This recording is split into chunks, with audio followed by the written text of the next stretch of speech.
Saludos y bienvenidos a otro video de Universidad Cristo. Este video titulado Parábola del trigo y la maleza. Esta parábola la tenemos en Mateo capítulo 13, versos del 36 al 43.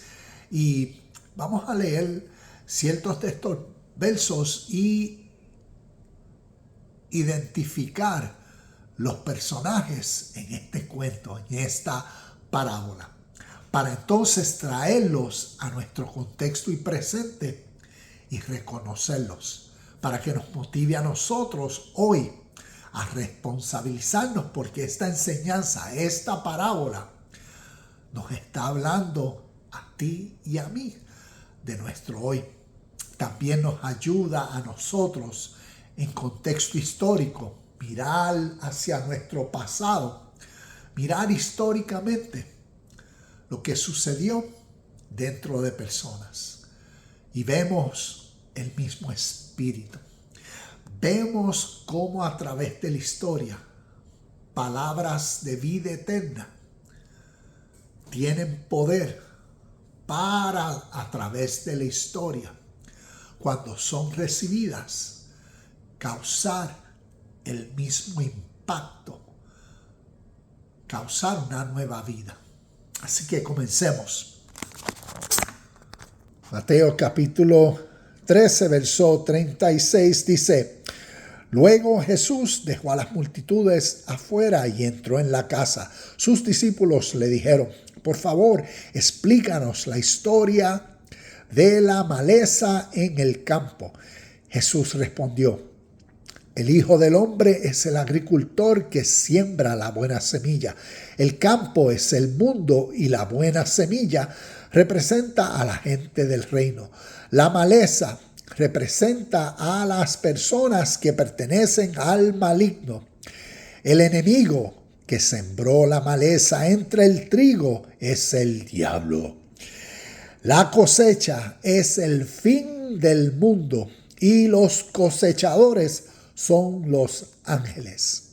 A dejarlo ahí y tenemos muchos personajes. Y vemos como primero los discípulos le preguntaron, le pidieron: maestro, Raboni, maestro espiritual, revélanos, enséñanos, danos a conocer, bríndanos el entendimiento de esta historia, de esta parábola. Entonces vemos como en la historia, porque Jesús no escribió el Evangelio de Jesús o las cartas o la carta de Jesús a las iglesias, porque cuando miramos la historia podemos ver cómo tradiciones orales funcionaban y cómo enseñanzas de la vida diaria se compartían con aquellas personas que genuinamente querían aprender, escuchar el espíritu de la vida para que su presente estado cambiara. Nuevamente, esto nos motiva a nosotros porque estamos escuchando palabras de vida eterna. Entonces vemos aquí una serie de personajes y comenzamos en el verso 37. Jesús respondió: el Hijo del Hombre. Miremos al Hijo del Hombre, no como a través de la tradición, ves, como Jesús diciendo: el Hijo del Hombre soy yo. No, a través de las Escrituras tenemos que mirarlas como historias, ves, como parábolas. La parábola de Jesús el Cristo según Mateo, la parábola de Jesús el Cristo según Marcos, y así sucesivamente Lucas y Juan. Necesitamos distinguir históricamente estas dos realidades. Una, la vida natural de una persona. En el contexto de esta literatura, esa persona, Jesús, el ser humano en la historia, como tú y como yo. Pero el ser humano que entonces en la historia su vida fue transformada. Y fue transformada por una metodología espiritual que transformó su vida a ser un ser sobrenatural. Y ahí viene la enseñanza de Jesús el Cristo. Cristo representa al Espíritu de Dios que transforma al espíritu del hombre. Y estas historias nos están revelando eso para que a través de estas historias el Espíritu de Dios transforme, reforme, renueve el espíritu de cada uno de nosotros. Entonces miremos cómo en esta parábola nos enseña. Comenzando, Jesús respondió, el Hijo del Hombre. En esta parábola personifica al Espíritu de Dios dentro del hombre. Personifica lo que llamaríamos Cristo. Personifica la verdad. Personifica, imagínate, la mentalidad dentro de uno. ¿Cómo sería tu vida presente si tu día, a través de toda acción, lo que sale de ti en pensamientos, palabras, acciones, es pureza, verdad? Eres un ser auténtico en toda acción. Eres honesto, sincero. Eres perfecto. ¿Qué conllevaría en que tu presente, tu vida fuera así? ¿Qué tipo de mentalidad necesitarías desarrollar para que eso fuera una realidad? Que las acciones que hagas demuestren paz, amor, felicidad, contentamiento, hermandad y todas esas características que representan el reino de Dios. A eso se refiere el Hijo del Hombre, el Espíritu de Dios dentro del hombre, que como vemos en la historia es el agricultor que siembra la buena semilla. ¿Ves? Porque la buena semilla viene a ser entonces aquello que causa el carácter dentro del ser humano, la motivación a vivir en todo lo que Dios, su reino, en toda característica, cualidad, atributo presente es. Y vemos que aquí, recuerda, una parábola, una enseñanza espiritual, pues entonces estamos comenzando a identificar este personaje supremo en esta historia. Viene a ser el Espíritu de Dios como el agricultor que siembra la buena semilla en el campo. Y nos dice que en el campo, ves, como decir en el contexto, en el mundo, el campo es el mundo y la buena semilla representa a la gente del reino. Entonces vemos esa realidad. Cómo la gente, cómo seres humanos vienen a ser parte del reino. Entonces es que algo que escucharon, algo los motivó a entrar al reino, a cambiar, a entonces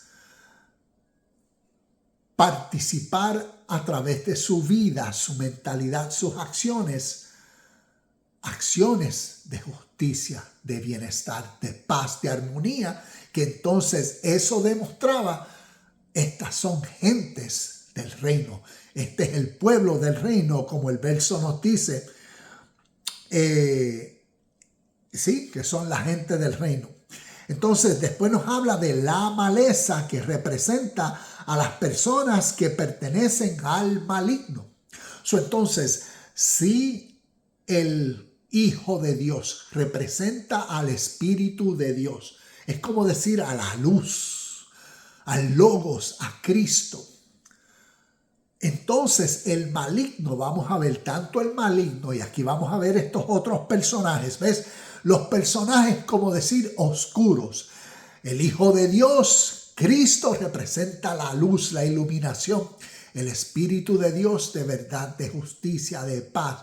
Y toda acción, ¿ves? La mentalidad que vive en la sintonía de la rectitud y justicia y bienestar. Pero entonces los hijos o la gente que representa al maligno, entonces vamos a ver que tanto el maligno, el enemigo o el diablo, vamos a ver entonces a qué esto se refiere. Como nos dice, la maleza representa a las personas que pertenecen al maligno.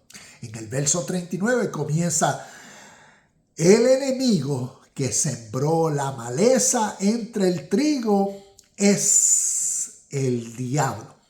Entonces vamos a mirar esto, y para que nos ayude voy a leer un verso. Vamos a leerlo juntos para que veamos esto y nos ayude a entender. Nos ayude a entender este enemigo al diablo. Estamos en Efesios capítulo 2. Vamos a leer del verso 2 en adelante. Vamos a leer del verso 1. Nos habla de nueva vida en Cristo. Antes ustedes estaban muertos a causa de su desobediencia y sus muchos pecados. Vivían en pecado igual que el resto de la gente, obedeciendo al diablo. Sabemos que la gente peca por obedecer al diablo, y vamos a ver cómo nos describe lo que el diablo es. El diablo, el líder de los poderes del mundo invisible, quien es el espíritu que actúa en el corazón de los que se niegan a obedecer a Dios. Utilizo esto como una breve definición para que nos ayude a entender estos personajes, como decíamos, lo que representa el maligno, el enemigo, y entonces el diablo. El diablo, el líder del mundo invisible, del mundo y los poderes del mundo invisible. ¿Y a qué se está refiriendo eso? Como nos dice, al espíritu que opera dentro de los corazones de las personas que se niegan a obedecer a Dios. Sabemos tanto que el diablo, el enemigo, el maligno, es una realidad espiritual dentro del ser humano. Es aquella fuerza, motivación en la conciencia del ser humano. En este caso, como desde el versículo 1 nos dice, eran pecadores. ¿Ves? Pecadores, ¿por qué? Porque en esa conciencia, motivados por ese líder del mundo invisible, ¿ves? Por esas fuerzas, esos pensamientos, que los pensamientos cautivan las emociones de uno y entonces llevan a uno ¿a qué? A vivir la vida en desobediencia a lo que el reino de Dios representa y es. Y por eso vemos que estas enseñanzas nos están hablando de una realidad siempre presente dentro de cada ser humano. Nos podemos relacionar porque vemos cómo en la historia, en el contexto de Jesús con sus discípulos, le estaba dejando saber de una realidad de su vida presente. 2000 años después, nosotros en nuestro contexto, siglo XXI, estamos escuchando palabras de vida eterna, enseñanzas que tienen entonces el poder para iluminar nuestra mente y dar a conocer esta realidad dentro de cada uno de nosotros. Vemos la realidad del Hijo de Dios, del Espíritu de Dios dentro de uno que motiva. ¿Ves? Sería lo opuesto a lo que el diablo es según su definición. El Hijo de Dios dentro de uno, el Espíritu de Dios dentro de uno. Cristo, esa conciencia, esa mentalidad en Cristo. Entonces es el Espíritu espíritu dentro de uno en obediencia y vida en todo lo que Dios presente es. Y vemos que el diablo, el enemigo, o como nos dice de las tres, el maligno, es entonces esa mentalidad, conciencia dentro de aquellos que viven injustamente. Y ahí espero que eso nos ayude entonces a entender esta realidad espiritual. Y continúo en el verso 40. Vamos a leerlo rapidito. Verso 40 nos dice: tal como se separa la maleza y se quema en el fuego, así será el fin del mundo. El Hijo del Hombre enviará a sus ángeles y ellos quitarán del reino todo lo que produzca pecado y a todos aquellos que hagan lo malo. Y los ángeles los arrojarán al horno ardiente, donde habrá llanto y rechinar de dientes. Entonces los justos brillarán como el sol en el reino de su Padre. Y mira cómo termina: todo el que tenga oídos para oír, que escuche y entienda. Vamos a ver estos versos que entonces nos dice, tal como en el verso 40, tal como se separa la maleza y se quema en el fuego, así será en el fin del mundo. Recuerda que desde el principio mencioné que no vamos a interpretar estos versos como a través de la tradición se interpretan, que tienden a mirar estos versos y a poner los lentes teológicos o los lentes escatológicos, como que estos versos se están refiriendo a tiempos del fin del mundo, como nos dice aquí. Pero tenemos que entender lo que espiritualmente hablando el fin del mundo representó. Y vemos una realidad espiritual aquí. Y vamos a verla entonces, tal como se separa. ¿Ves cómo se separa? Recuerda, ¿qué vamos a ver que separa? Es como decir, la luz contra la oscuridad. Cuando uno entra a un cuarto que está totalmente oscuro, al instante que uno enciende la luz, vemos cómo sucede esta realidad. La oscuridad es separada por la luz. La luz inmediatamente lo ilumina todo, lo revela todo, da a conocer todo lo que estaba en oscuridad.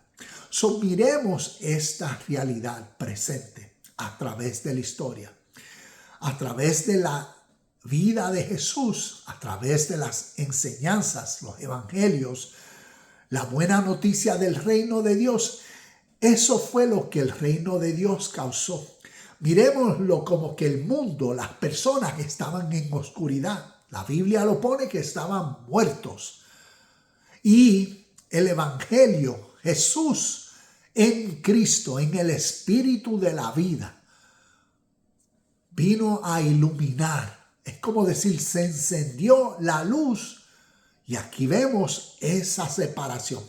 Enseñanzas de vida que comenzaron a separar. ¿Ves? Separando tiene que ver con haciendo consciente a las personas de, hey, estás viviendo mal en esta área por esto.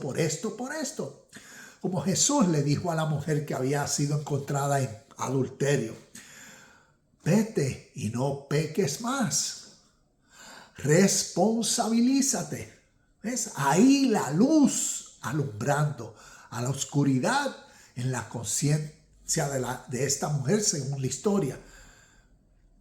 Y empoderándola, responsabilizándola. ¿Por qué?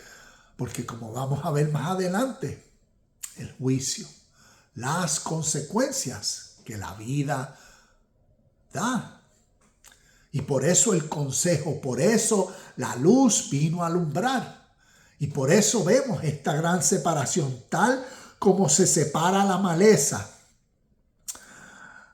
Tal como se separa la maleza y se quema en el fuego, así será el fin del mundo. El fin del mundo no se está refiriendo a que vamos a vivir el fin del mundo, que viene el Armagedón y todos estos caos. Fin del mundo, simbólicamente, recuerda, estamos leyendo una historia, una parábola, se está refiriendo a un cambio. En el caso, como nos dice los versos anteriores, el mundo era como decir el sistema presente, el estilo de vida de la sociedad presente. Aquello que condiciona a las personas. Llamaríamos hoy el sistema sociopolítico, las tradiciones de las personas, las religiones y todo aquello que condiciona a las personas. Eso viene a ser el mundo. Y el fin de ese mundo es entonces causado por la luz, por la iluminación o por lo que el Hijo del Hombre representa. La verdad, la vida justa, el reino de Dios presente, el espíritu de vida justa dentro del ser humano que los motiva a cambiar. Y vemos que entonces, tal como se separa la maleza y se quema en el fuego, así será en el fin del mundo. El Hijo del Hombre enviará a sus ángeles y ellos quitarán del reino todo lo que produzca pecado y a todos aquellos que hagan lo malo. So, vemos que los ángeles, los término espiritual, representan las características. Un ángel, luz. Un demonio, oscuridad. ¿Ves? Un ángel representa una fuerza de bien. Un ángel representa un espíritu bueno, refiriéndose a que es un espíritu bueno. Aquellas realidades como la justicia, la paz, el amor, la verdad, la perfección, la pureza. ¿Ves? Todo eso representa espiritualmente hablando estos ángeles, que entonces cuando dentro de las personas esas son las características, ¿ves? Los separan. Y vemos entonces que los que no tienen esas cualidades y características, también los mismos ángeles los separan. Porque quien no opera en lo justo, lo recto, lo perfecto, lo honesto, lo sincero, en el amor, en la paz, entonces está operando en totalmente lo contrario. Como Jesús decía, quien no está conmigo está en contra de mí. Y eso es lo que este principio o enseñanza nos enseña. El Hijo del Hombre enviará a los ángeles y ellos quitarán del reino todo lo que produzca pecado y a todos aquellos que hagan lo malo. Y los ángeles los arrojarán al horno ardiente, donde habrá llanto y rechinar de dientes. Para muchos, ¿ves? Al leer esto interpretan, tomándolo literal, ¿ves? Esto nos está hablando de lo que va a pasar en el futuro, como Dios, Jesús, Cristo van a juzgar a toda la gente y aquellos que no se encuentren en el libro de la vida o van a ser arrojados en el infierno. Interpretan esto literalmente. Y lo que nos está dejando saber es esta realidad espiritual natural que pasa dentro de uno. Y aquí nos va a ir llevando en ese proceso de la ley presente que es siempre lo que llamaríamos causa y efecto. Y necesitamos ver que una acción produce un equivalente resultado. O una equivalente, como decir, fuerza hacia un resultado. Causa y efecto. Aquí nos está enseñando este principio de vida. Por cuanto el reino de Dios, su justicia, ¿ves? Todas estas características, cuando están dentro de las personas, son la motivación, ¿ves? Es el espíritu, la conciencia de luz, de vivir en la justicia, en la paz. Por ende, su fruto, sus acciones van a ir en línea y eventualmente sus frutos recibirán como recompensa, como resultado, en la misma línea. Pero cuando otras personas están en la sintonía opuesta del mal, de la calumnia, de la hipocresía, de la maldad, del odio, del rencor, de la violencia, del abuso, de la mentira, de la superficialidad e hipocresía, del enojo y todas estas características o cualidades del mal, entonces eso causará el sufrimiento. Lo que aquí nos llama, cuando nos dice en el verso 42, y los ángeles los arrojarán al horno ardiente, donde habrá llanto y rechinar de dientes. Al horno ardiente, simbólicamente, recordemos, estamos en una parábola. Eso simbólicamente representa el horno ardiente, lo que llamaríamos también infierno, pero al sufrimiento y dolor que esa vida, ¿ves? La vida del pecado, la vida de la persona que vive en esa conciencia y mentalidad, en ese espíritu arraigado al mundo de lo que aparenta ser, al mundo de la ilusión, al mundo de los deseos, al mundo compulsivo, y por sus sensaciones y por desear gratificar, por la lujuria, por las pasiones, por crecer más económicamente o el materialismo, ¿ves? Por todas esas cosas causan dentro del ser humano ese horno ardiente, ese dolor. Y aquí está simbolizando esa realidad presente en estas dos personas. Como decir, los hijos del reino o lo que representa la semilla del trigo y lo que la maleza representa.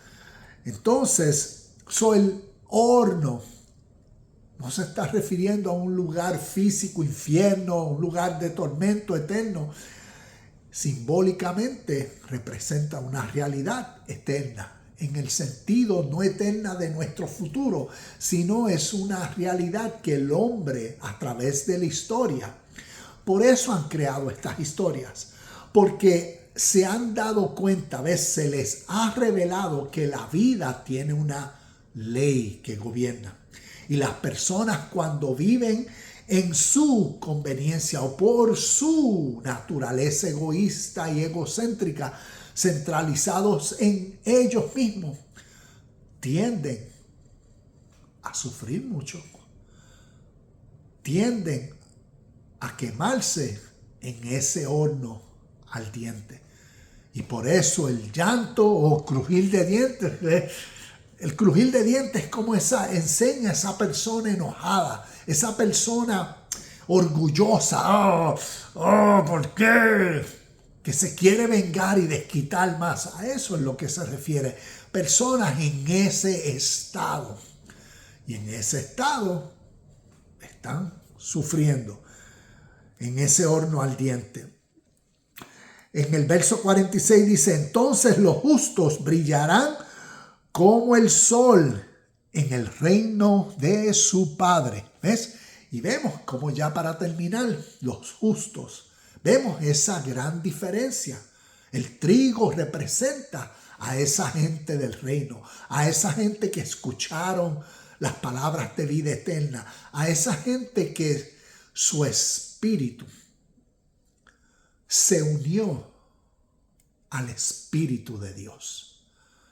Y ahora en esa conciencia de unión con Dios, como Jesús dijo en Juan 10:30, yo y mi Padre, ¿ves? Yo y este Espíritu eterno de vida, ley presente, de justicia, de amor, de paz, de bien, somos uno. Y ese trigo, esa gente del reino, ¿ves? Son estos bendecidos del Padre. Son aquellos por cuanto estas historias nos enseñan a través de esta parábola, esos que disfrutan por esa mentalidad de Cristo en ellos, por esa conciencia divina, disfrutan del reino del Padre, disfrutan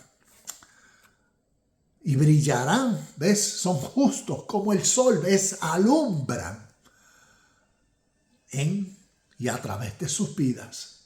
Vemos esta enseñanza, esta parábola, y por eso termina diciéndonos: todo el que tenga oídos para oír, que escuche y entienda. Y eso es lo más significativo de estas historias. A través del Nuevo Testamento, ¿cuántas historias así no hay?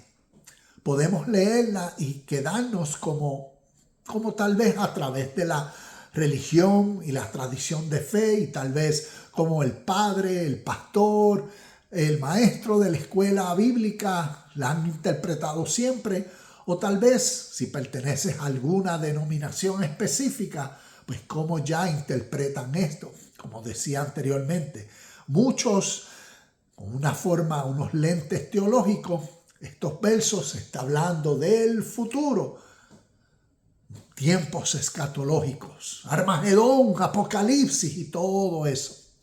Cuando en realidad, históricamente, estas enseñanzas anteceden las historias del Nuevo Testamento, porque son enseñanzas de vida eterna. Cuando miramos desde el oriente, y como aquí han mencionado, miramos desde el oriente historias como el Bhagavad Gita, es una que revela esta misma realidad espiritual. Cómo el hombre vive cuando lo que predomina en su conciencia y mente es el Espíritu de Dios. Y en esa iluminación, en esa luz, viven toda verdad, característica y realidad que el reino del Padre es. Y en esa sintonía vive y disfruta. Y también nos revela lo opuesto. Cuando personas viven en su conciencia egoísta y reciben los frutos como lo que la Biblia llama el justo juicio de Dios. Cada vez que la Biblia habla en este tipo de lenguaje del juicio de Dios o el castigo de Dios o el juicio eterno o el juicio final, míralo en el entendimiento de esta ley presente siempre, causa y efecto. Tú puedes tomar en la mentalidad egoísta acciones malas, injustas, y tal vez hoy mismo, por ley, no recibas el fruto y las consecuencias. Pero aquí es donde está la sabiduría eterna, la sabiduría de la historia, que nos dice a través de cuentos, de historias, de parábolas: presta atención, porque tarde o temprano sí recibirás el justo pago, el juicio, los frutos como resultados de tus pensamientos, de esa mentalidad egoísta. Y a eso es lo que estas historias nos llevan para crecer, para responsabilizarnos y decidir cuál somos, trigo o maleza. Namaste, shalom y bendiciones, y nos vemos en el próximo video de Universidad Cristo.